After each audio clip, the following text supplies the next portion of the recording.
An exclusive interview with one of the pioneering forces of New Wave tells us the story of a classic composition that epitomized the movement in the early 80s with the use of new technology. That story and the interview is next on Professor of Rock. Hey music junkies, Professor of Rock, always here to celebrate the greatest artists and the greatest songs of all time.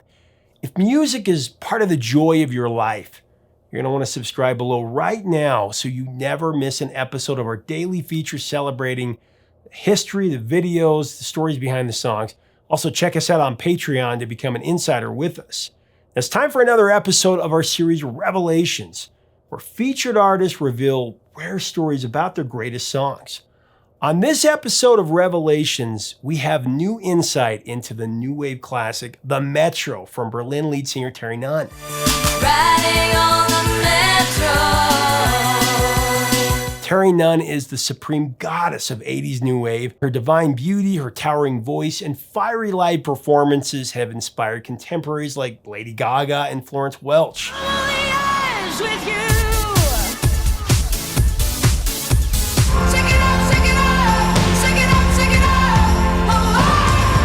Even Madonna was an early admirer. In fact, Madonna was a member of the Berlin fan club before she became an icon. Actually, wearing this t-shirt, Yacht Rock, for Terry. I was teasing her that I love Yacht Rock. She's like, what the heck is that?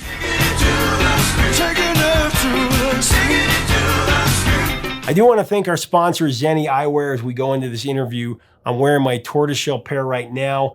I designed them specifically with Professor of Rock on the side.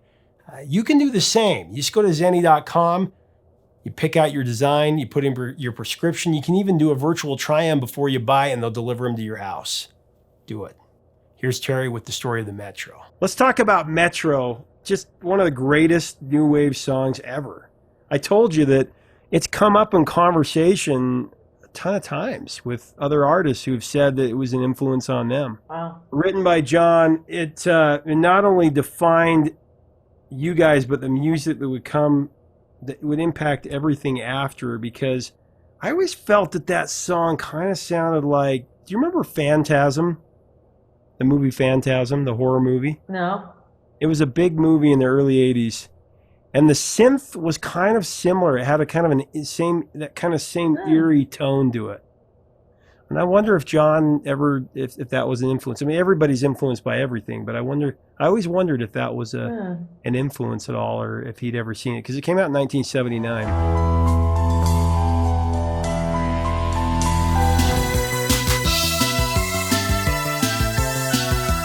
But anyway, I wanted to ask you, I've never asked you this before, but after the lyric, when you say, and you were waiting there, swimming through apologies, you sing sorry there. And you were waiting there, swimming through apologies. It's not on the lyric sheet.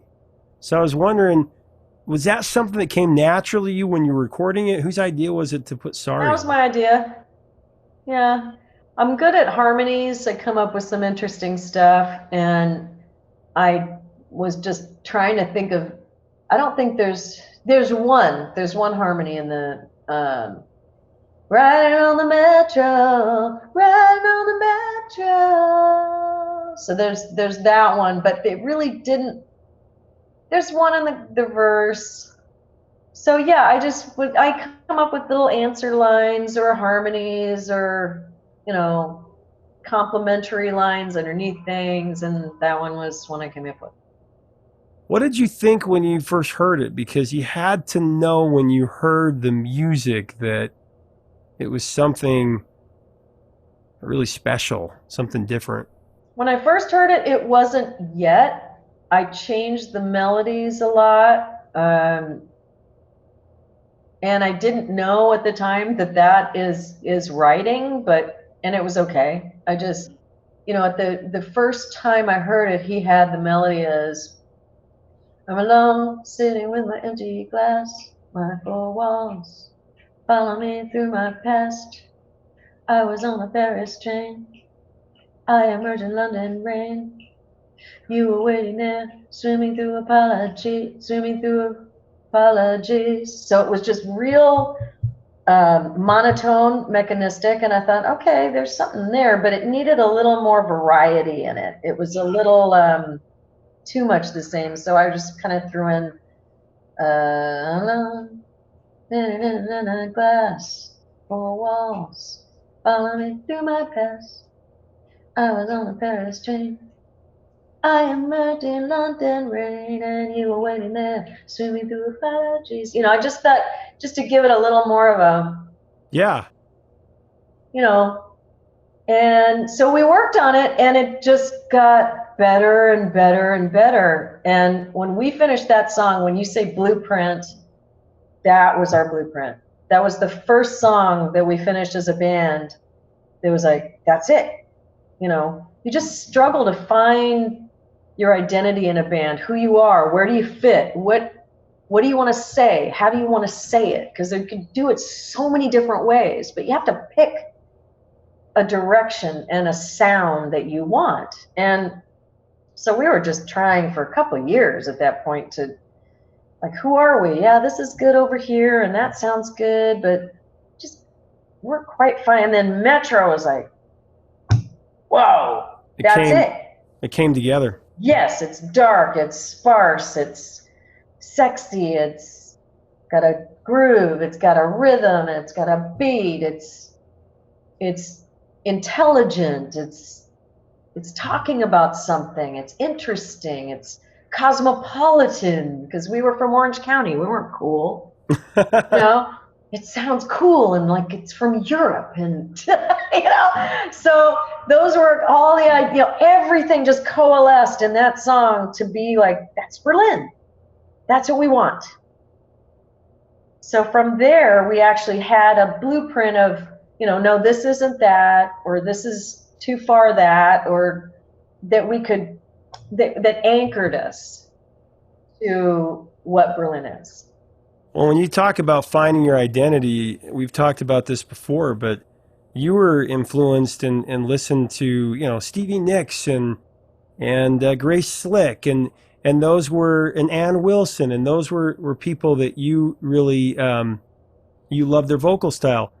But that doesn't sound anything like Berlin, but you were finding your identity, and talk about that a little bit, because I find that interesting, because a lot of people have influences, and sometimes you're surprised by those influences, but then if you really listen, you can hear a little bit of that, but it's not obvious. Well, you might hear, speaking of Metro, I patterned my vocal on that after Debbie Harry, because I wanted it to be snotty, and I wanted it to be tough, even though it's not. It's a song about a guy leaving me. He's going off and he's having an affair, and he's finding, someone better, and I'm sitting here with my broken glass, drowning my sorrows. That's what the song's about.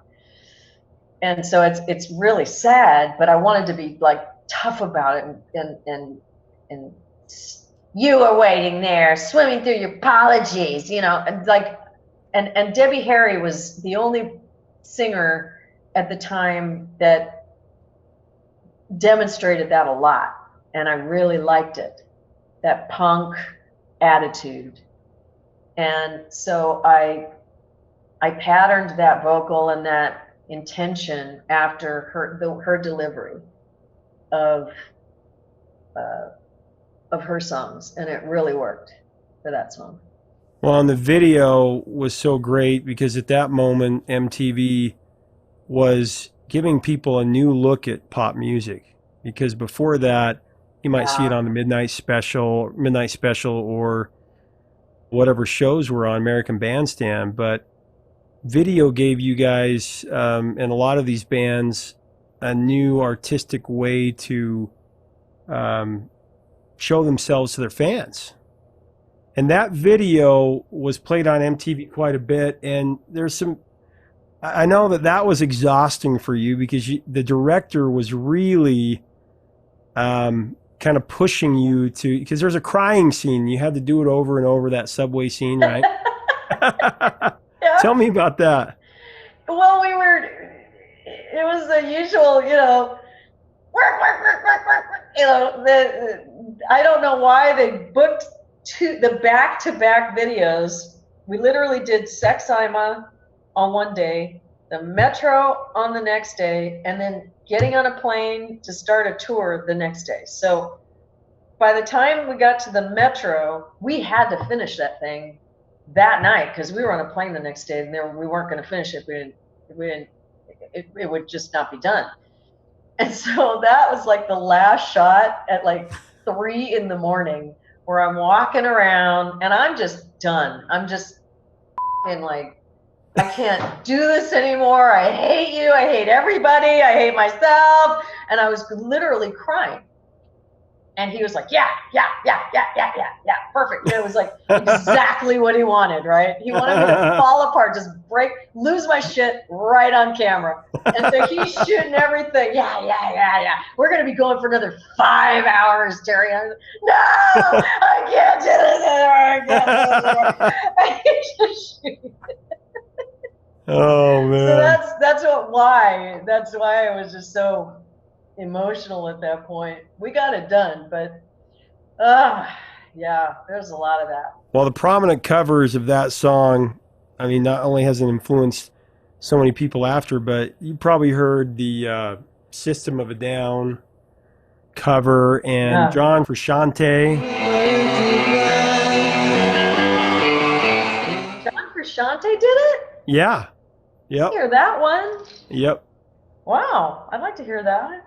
Which he's back with Red Hot Chili Peppers now, so wow, that's pretty cool. He did that in Alkaline Trio. What's that? On YouTube, probably. Yeah, I think it is, but actually, it is. Yeah, there's a live version of it. If you look it up, you can see it. Okay. So, and then Alkaline Trio, but I didn't hear that one either. I'm writing these down, man. Alkaline Trio did one. Yep. And John Frusciante, wow. Very cool. So in that moment, when New Wave is becoming more prevalent and you guys are going on tour and all these things are happening, what do you remember most stands out to you about the scene from that time? Because you had the landscape completely changing. It was like the tsunami that was kind of wiping away everything, and this music was coming out that meant something to us as nerds and outcasts, and we were finally hearing music that spoke to us. It was real, right? Because when you listen to pop music, like top 40 music, there's really great stuff that came out in the 80s, but I didn't relate to it necessarily. It didn't speak to me. And I remember trying to find my musical identity as a kid, like what spoke to me, and like, you had your stuff like Billy Joel and Neil Diamond and Dolly Parton and stuff that you grew up with that your parents were listening to. That was kind of their music. And then like you jump on things like hair metal bands and stuff like that, but that didn't feel as natural. Then all of a sudden, my friends and I, we find like Berlin and Depeche Mode and Tears for Fears, and that leads us down this rabbit hole of The Cure and Joy Division and all that kind of stuff. And all that was happening. And so what were your memories of that moment in time?